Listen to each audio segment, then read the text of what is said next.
to our show Efauji Talks, an IESECCI initiative which promises to get inspiring stories and brilliant speakers on board each episode. I am Shavinder Kaur, the brand head of this show, and please welcome our special guest today, Ms. Sahana Ahmed, who is a national president of Rural Tourism Council of WICCI, that is Women's Indian Chamber of Commerce and Industry. Thank you once again for joining us. Thank you so much, Shavinder and Fauji Talks, for inviting me here. As an Army brat, it's an honor to be here.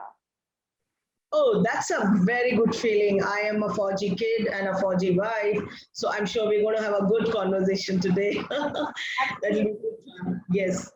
So before we start the conversation, I really want our viewers to know more about our speaker. Well, she is a fiction writer and a poet, and that's wonderful. And she's written, she's author of brilliant books, which I'll be naming few, like Combat Skirts, 2018, a novel set in an army girls' hostel in the Calcutta of the 90s. Her poems and short stories have been published in prestigious publications such as the New York Times, the Pinch Journal, and the Hindu's Business Line. Well, she's also the graduate of IHM, Kolkata, and holds a master's degree in tourism management. That's really nice. And that's beautiful. I mean, there's so much that you've achieved in your career. That's brilliant. And that is what our episode and series all about. And it's my pleasure to host you. So let's start the conversation.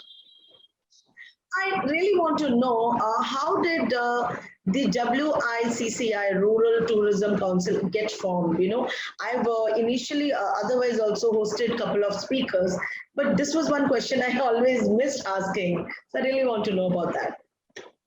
Right. Shavinder, I would say it was by providence. It was destined to happen. So the founder of WICCI, Women's Indian Chamber of Commerce and Industry, Dr. Harbeen Arora, she approached me towards the end of June, asking me if I would like to lead a council. So WICCI has 160 plus sectors. So I went through the list of office bearers and I saw that there were no representatives for rural tourism. And like you just mentioned, I have a master's in tourism management. However, I had never used that knowledge. So I felt it was a good way of giving back to an industry that I had trained in. And so I took up rural tourism. This was in June end, like I said. And you won't believe I got 25 members in the first 6 days. So I left messages across social media and I got such an overwhelming response that I was surprised. I was just taken by surprise. And it hasn't been 2 months yet. And we have 160 plus members across India now. We have 20 active state councils. And we have a national council which has me, a VP, and 23 national council members. So I would say that it was just destined to happen that I was, it was in my fate to get this community together. That's really commendable, and I'm sure the work that WICCI is doing, that's absolutely inspiring. So what are the objectives as the president of the Rural Tourism Council? So personally, my first primary objective was to get the people together. So if we speak of the council, the objectives are first of all, to raise awareness about this very niche sector. You know, not many people understand what rural tourism is. So to get all the people together who had a passion and a vision for this sector, then to just get a network of women leaders together. We collaborate with other WICCI councils as well. We work with stakeholders on the ground. And we make recommendations to different authorities and institutions, which includes the government. So I would say that the main objectives would be to build and foster networks for capacity building and collaborations. Yes, I'm sure that will be a lot of empowerment which will be involved, and the women from all walk of life will get benefited. That's what I understand from that, and that's really nice. So, while I was, going through your bio, I read about the books that you wrote. So, how's this writer thing came into your, life altogether? What influenced you to do that? So I had taken a break from working when my daughter was very small. So I was into training for a long time. I used to, in fact, own and run a training business. So in 2016, when my daughter was 5, one day she came to me and said, "Mama, you don't do anything. All the other mamas go to office." And I was like, "Oh, really?" I took a break for you. And anyway, so in 2016, around the same time of the year, end of August, I participated in a short story contest, which was organized by Juggernaut Books. So the story I wrote was a coming of age tale of a teenage girl, and it was set in a military special train. So I got the feedback from all the editors at Juggernaut that they absolutely loved the story, and they wanted me to write a full book with a similar setting. And that's how I started Combat Skirts. During those days in the market, there were many love stories about army wives, Yes. but I did not find any stories about army daughters. So I decided to write the book that I was looking for, and that's how Combat Skirts happened. And as you mentioned that you are also a Fauji kid, so that must have been really inspiring. So did your childhood influence your career choices? Yes, definitely. Shavinder, I studied in almost a dozen schools. So if there's one thing that teaches you, that's adaptability. Yes. And when I finished high school, I was in Gangtok, and the school that I went to did not have a humanities stream. So I was stuck with science. So I would say if I could go back in time and decide what to study, I would have chosen either history or English literature. However, I don't regret learning sciences because it teaches you to think in a certain manner.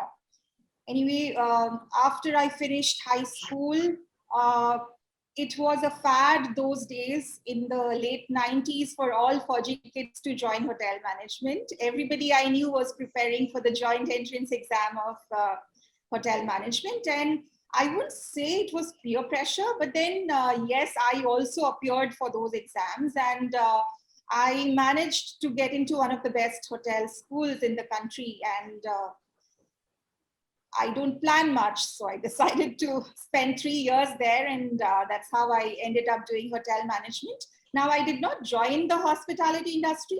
However, later when I got into training, and even the book that I've written, it's all because of my army upbringing. I stayed in an Ava hostel, and that's how I got the plot for my book. So I would say yes. Then even when I was running my training business, one of the main things we had as an offering was SSB training. So yes, Forge has been a big part of my life. Absolutely. I mean, while listening to you, it's like I feel that I'm narrating my story. That's how, because with our parents we have traveled so many camps and bases. My father was in the Navy, and I'm married to a Fauji army officer. So I know the feeling, and of course, it teaches us a lot. The defense forces have definitely offered us a lot in our groomings. So that goes without saying. So can you also mention about more of your other writings that you've done during the years? Okay, so Combat Skirts is, you can, categorize it as either romance or young adult writing. My other pieces, which are short fiction and poetry, are very, very different from combat skirts. In fact, I have been told by many people that they cannot believe that it's the same person who has written this and that. So I do a lot of literary writing otherwise, and most of my pieces are published outside India. So I've been published, for example, by the University of Chester, by the University of Memphis, and many, many very niche journals in Australia, Canada, etc. So my other writings, I would say, engage with the theme of identity a lot. So it's very different in a sense from combat skirts, but I'm glad that my readers have liked both sides of my writing personality, I would say. That's really nice. I'm sure that, because the writers got to be very versatile. So definitely that owes to the flavor to that. All right. So, you are you're the president of a rural tourism council. So do you have any plans of settling in a village? Well, it's interesting that you asked me. Because just earlier this week, I was in rural Tamil Nadu, and I'm looking to start a community of tiny houses, something that's not been explored much in India. But I'm a big fan of the movement, and I would like to definitely contribute towards building a community of off-grid, sustainable, homes. And also, I'm an unschooling parent. So my daughter, I won't even say she's homeschooled. She just learns by herself. So next month, in fact, I'm taking her to an eco village near Udaipur for a week. And I plan to do this every year, at least for a couple of months, where we'll go and live in a village and we'll learn things like farming and everything to do with sustainable lifestyles. So yes, I do not see myself settling permanently in a village, but definitely I do see myself spending a lot of time either building an eco village or living in one. That's really interesting to know that the teaching, made for a child, it's so beautiful. I personally feel traveling is actually learning. The more you travel, the more you learn. And it is actually experiential learning. It is not bookish. It is very experiential learning. So that's really beautiful. And I'm sure your daughter must be enjoying every bit that you're doing to learn that way. And it's a very good example for our viewers that we must do this for our children. Let's not be they should not have that typical school kind of a concept of learning. Well, that's really nice. So what are your future plans, be it writing or into rural tourism? What next now?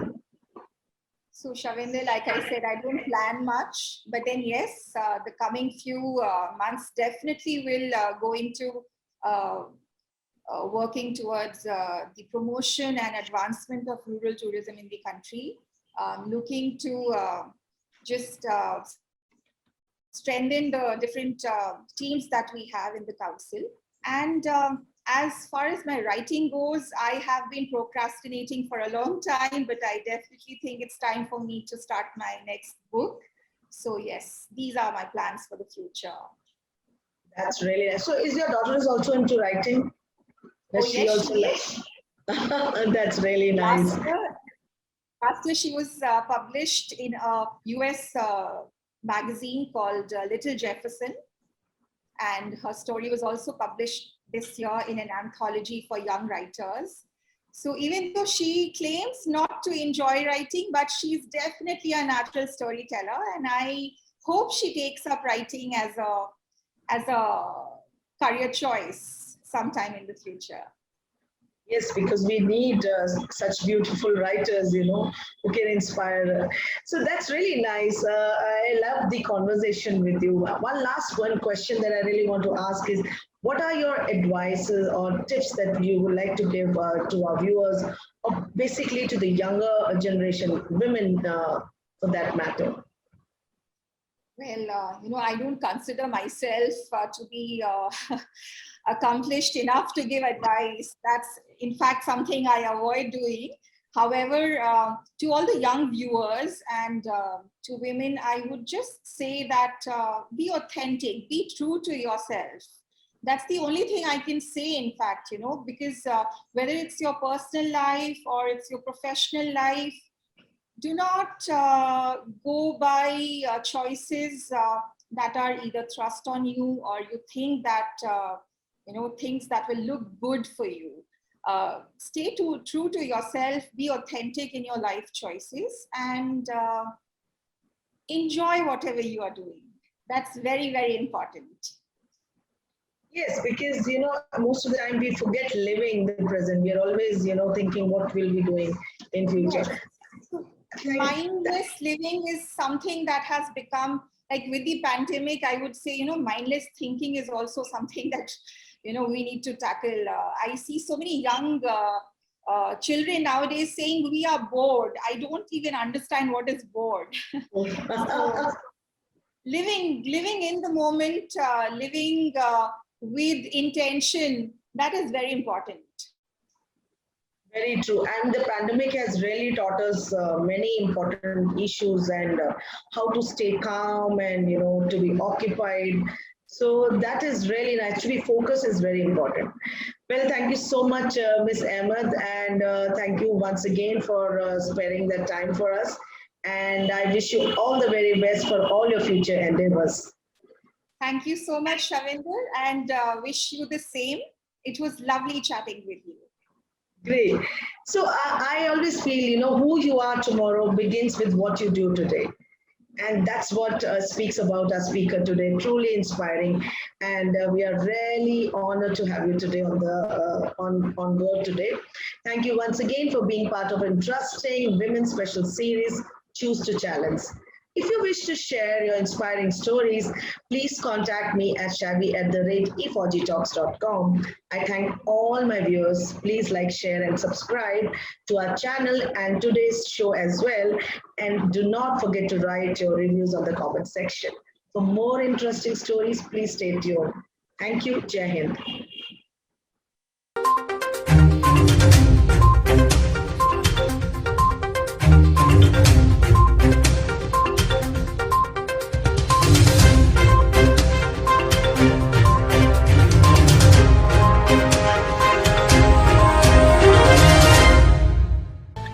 Fauji Talks is brought to you by IESECCI, Indian Ex-Defence Service Employees Chamber of Commerce and Industries.